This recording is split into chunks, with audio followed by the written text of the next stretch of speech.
production. Yo, what is poppin'? We're gonna break down PLTR again.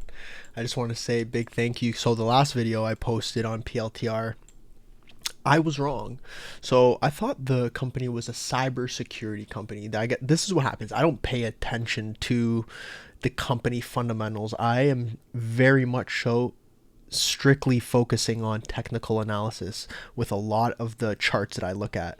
So I appreciate the comments in the last video with the correction. So no, PLTR isn't a cybersecurity company. What they do is they provide AI services to collect data. So basically they work for the US government and a bunch of other large companies. I'm not too sure if it's global or not, but I do believe they use their AI and their engineers, whatever, to collect data. Now, some of that data I do believe has to deal with cybersecurity, but it's not like they are actually that service. They're in the business of collecting data using AI. So that is what I understand now from the PLTR, like straight up business side of it. They also have a bunch of different lines of business within PLTR. I recommend looking into that yourself because clearly I don't know too much about it, but I do appreciate the correction. You guys should probably know by now.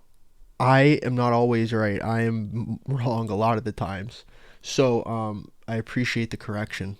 You guys are beauties for that.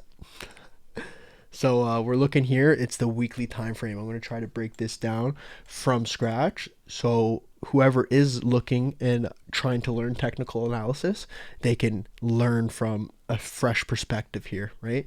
So this is the IPO level right here. I'm going to mark out this zone, and it happens to completely go all the way across. And of course, it's an area of confluence where we have spent some time in this area, even though it's 2 years past the IPO. So it's a significant zone. So what happened, right? We IPO within 4 weeks, right? This is a weekly time frame. So 1, 2, 3, 4, 5 weeks. And then from there, we pretty much shoot up, right?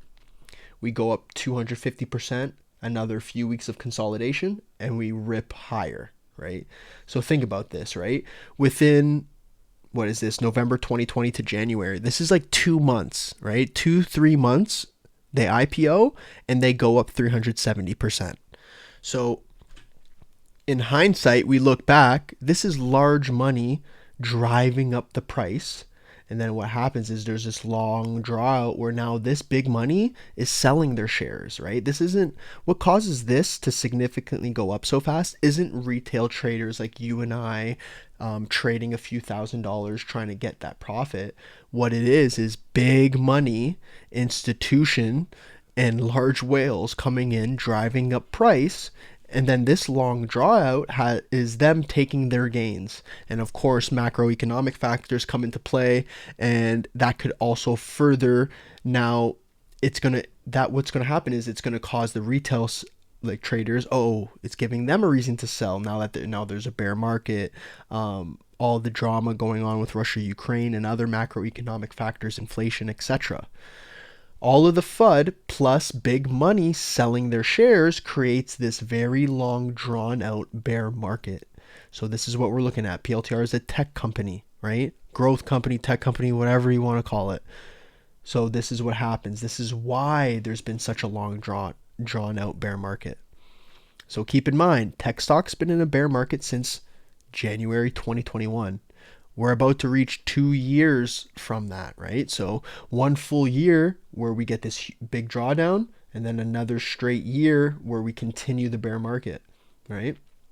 This zone right here is a distribution zone, okay? So people who bought up are selling in here, and you can tell because every time price tries to go up, look at all these bearish candlesticks driving price lower, right? We're struggling to go higher in this zone. So this is what we call a distribution zone, okay? So now we can mark this level, say, we'll mark this out, right? So this area happened to be support, right? Every time we'd come down here, price would still come up, right? We broke below it a little bit, price would come up, right? Price bounces off it. What happens to support is it flips into resistance once we break below it. So now in the future, we'll be looking at $20.32 as a resistance zone. Okay. And that's important because resistance and supports, right, they'll often flip and then act the opposite. So again, right, this was a support zone for 5 weeks. We came and we could zoom into the daily time frame and take a look at that so you understand, right? For 5 weeks straight, this level right here, we'd come down and we'd bounce up off of it. So that's what we call support. Now, when we're looking at it now, we happen to break below that price and it's now acting as resistance, right? Look, it'd come up here, resistance, we broke below it still. We broke up over slightly, acted as support. Support, can't break over it yet, and it's been acting as resistance since. This is the $9 level, the IPO level, okay? Now, another zone I want to point out is right here. This has been a support, right? We come down to the $7, $6.80 zone. We can move this up a bit, right? Right here, around $7.11. We come down here, and we now, use this as support, okay? So this is me just, whenever I look at a chart, I immediately start pointing out the obvious support and resistance levels, just so my brain has an understanding of which price do all these traders and investors respect, okay? So that's important. Now keep in mind, trend lines can also be used as support and resistance. So when we mark out this trend line, this is a level that's been holding us back for a while now, right? We could see clearly 1, 2, 3, and a few touches in this zone. For some reason, we can't break up over this trend line, so it's acting as resistance, right? What we want to see potentially, because now we could slowly start to take some things off to make it clear, more clear, right? We have this descending triangle going on. So this has been a pattern that's been developing since January this year, right? So this pattern here has been developing and we've been getting tighter and tighter in this range. And now we're at this like apex of it, right? So two things can happen here. You could look at it as both a bullish and a bearish setup, okay? So you have to be open-minded to both sides. Nobody knows what's going to happen next. If you're a short seller, then the trade you're looking for is maybe selling shares or puts, shorting the stock, right?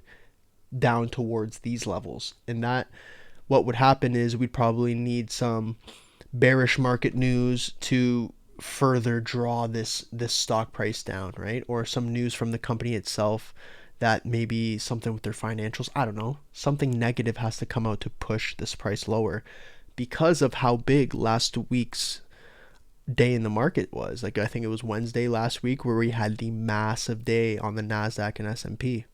So that will directly correlate to PLTR because it is a tech stock, right? What we need to potentially see, not need to, but we could see that break to the upside now, right? So there's two potential outcomes here, right? We could continue lower, we could continue sideways, we could go up. But from the chart pattern perspective, this is what we would be looking to see. We'd be looking to see a breakout coming in the next few days. And then we want to tackle these resistance levels. So we'll put that back in there. Say we get this breakout, the first level we're going to face is this $9 level, right? So it's at $7.66 right now. That's a good 15% up, right? So in the next few days and weeks, are we going to come up and battle this resistance again?